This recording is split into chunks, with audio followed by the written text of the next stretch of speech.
Hey everybody, and welcome to Project Premium Harvest. My name is Matt. In today's video, I'm going to be discussing the RoundHill weekly pairs for the week of December 2nd through the 6th. I'm going to talk about the different distribution yields for xdte, qdte, rdte. I'm going to talk about how much premium I'm going to make in this specific week. And it's not a lot, but I'm going to be talking about a strategy coming up in a second here that's going to change that specific number. And then what else are we going to talk about? Then I'm going to review the funds, see if they're even worth investing in. Let's get started. All right, guys. So as you can see on this screen, here are the distributions. xdte is at 23-cent distribution. qdte is at 23 cents. And then rdte always leading the way with 28 cents. Now let's dive into the individual funds and my account. All right, guys, as you can see, my account is at currently $111,000. It's actually bumped up since the other video I made, about $2,000. So that's kind of cool. But yeah, that's the account right now. So the reason why there's a big dip, because if you remember, my account on my previous videos was at 115,000 to about 113,000, that kind of range. The ex-dividend date for the yieldmax group B funds happened, even though it's a declaration day. Yieldmax likes to pull out the ex-dividend during the after hours on the declaration day. So just a heads up if you knew and didn't know that, that's kind of what happens. That's why there is a, if you can see on the chart, a significant dip. But anywho, so I own about 68.41 shares of xdte with the current distribution of about 23 cents a share. I'm going to get a massive premium of $16. Kind of a joke, but you know, it is what it is. But let's talk about the strategy. So I kind of had a change of heart on two specific topics, and those are repaying back my HELOC loan sooner rather than investing into capital. So I kind of had a change of heart. Instead of putting in like $5,000 a month towards paying off that HELOC loan faster, I'm now just going to put, you know, double the loan payment, the minimum payment, which is like $800. So I'm just and a little extra. So I'm going to pay about $2,000 back towards the loan. Everything outside of that, I'm reinvesting into a core foundational holding, which is kind of the four stocks I have here of jpmo, jpq, xdte. And then when I finally make my purchase of amzp, that's what's going to happen. I currently have a $20,000 order to buy. When it goes below like the $30 threshold, might pull the trigger a little sooner because the declaration ex-dividend date is like, I think December 23rd, 24th. I'll have to check my numbers because that's kind of near Christmas and I'm not sure if the markets are open, but that's what I read on the Kurv site. But definitely something I'm interested in investing in is amzp. I talked about it on my previous video, but yeah, what's the strategy? Going to pay less into paying back the loan. And what does that mean? So I got a $7,200 yield max payment for nvdy. Hasn't hit yet. It's going to hit Friday, but just kind of talking about already crunched numbers. So $2,000 payback HELOC loan, you know, so I have no problems there. But then the remaining like $5,200, that's going to get invested into these specific funds, right? So I'm going to probably put about $1,000 in jpmo, $1,000 jpq, and then $3,000 into xdte.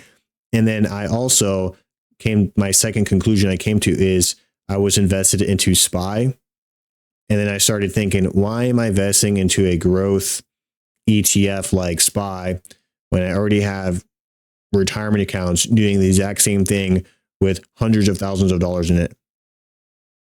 You know, so I decided that I need to clean up this portfolio a little bit and make it specifically dedicated towards yielding ETFs or stocks, right? So sold SPY, had about $6,000. And with that money, that $6,000, I'm just going to divide it up $2,000 per ETF. So $2,000 jpmo, $2,000 jpq, and then for xdte, $2,000 as well.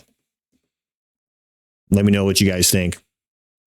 Is it a good idea or a bad idea? All right, now let's talk about the specific performance of these funds, right?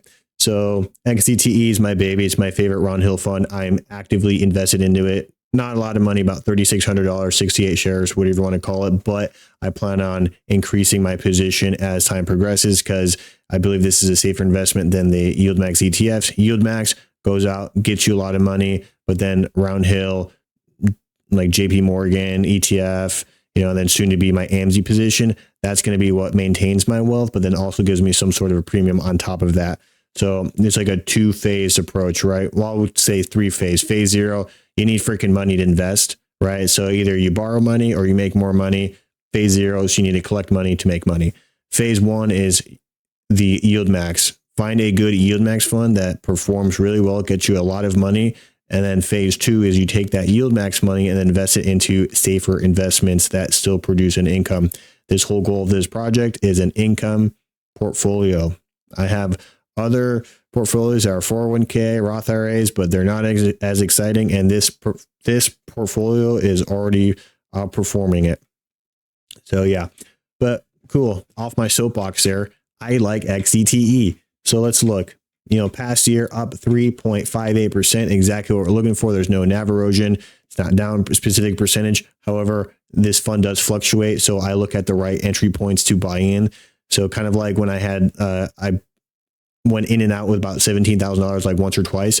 Whenever I go in to the xdte with a ton of money, I'm going to try to buy it on one of these specific dips. I'll be patient. I'll wait. Fun thing is there's always going to be a dip. Look, every single time it hits a high dip, high dip, high dip, high dip, high dip. Yep. We're at this point where it's at a high. Why would I buy it at the most expensive point at $54? Doesn't make any sense. I'm going to buy it when it dips.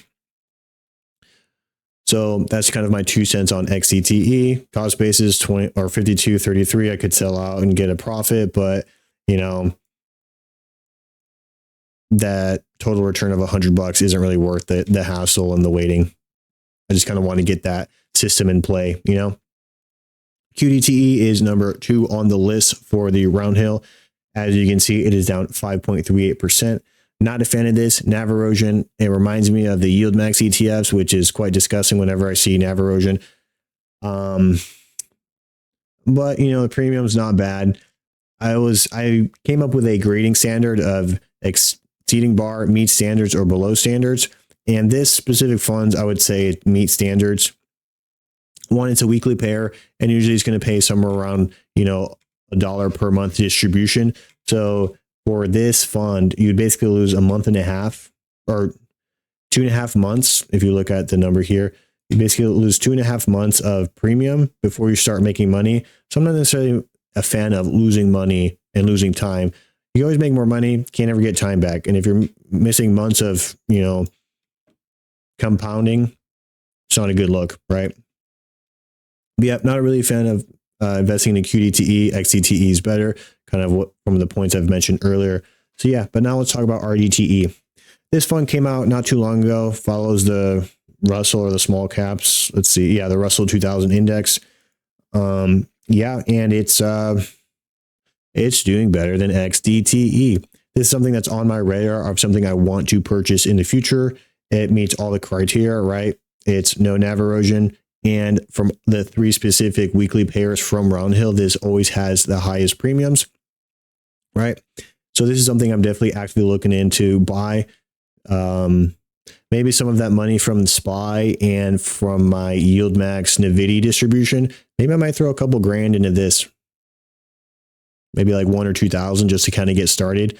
But yeah, definitely a fan of rdte. So we'll see if I invest in it. But yeah, guys. All right, guys, last thing before I wrap up this video, I'm going to give a shout out to Oracle ETFs. He gave me a shout out in his channel. And believe it or not, he was actually the inspiration of why I got investing in this specific project in the first place. Saw him take out his $150,000 HELOC loan against some property he owns. Don't know where it is or the details behind it. But then sometime in, I think it was April, where I watched his videos, like, man, this guy is absolutely crazy. And I kept watching him and I kept seeing all of his videos. And the more and more I watched his videos, it just made more and more sense to do the exact same thing he's doing. He's making tons of money per month on premiums, investing into yieldmax funds, and everything looked good. And then here I am, this specific project, it's up $10,000 in the account, already pulled out $30,000 to pay back HELOC loan. Everything's looking good. This potential project can change the velocity of my life. So definitely shout out to Oracle. Thank you so much. And then I'm also going to do a shout out to my brother's channel. My brother takes a different approach when it comes to investing. His channel is called the Not Guru Investor. He's definitely a more long-term buy and hold forever kind of guy. He's heavily invested in Tesla, big Tesla bull, will probably ride with Tesla until it dies. Funny enough, Oracle's not really a big fan of this guy, my brother, but still a great channel. It's got good ideas there. Definitely a different perspective than me. He's more longer, safer investments versus me. I'm borrowing money, being not necessarily reckless, but I'm being aggressive because I understand that when you make money, you need money to make money. And then if you're not using your money to make more money, then what are you doing? So that's kind of my thought process. But yeah, great channel. Check it out. Give him a like, sub, whatever. Say hello on his channel. Yeah, guys, this is like a shorter video. Definitely the yieldmax stuff's more exciting because it's a $7,000 premium versus a $16 premium. However, this is going to change over time. Appreciate you guys hanging out to watch the video. Thanks for watching the overview of the different funds. qdte is not even on my radar, but xdte is a solid #1. And then rdte is actually might take that #1 spot. I'm looking better and better. I'm just going to try to find the right entry point for that specific fund. But yeah, guys, appreciate you coming along, watching. Hope you guys can like, subscribe, whatever. But yeah, enjoy your journey out there. Have fun. Love you guys. Peace out.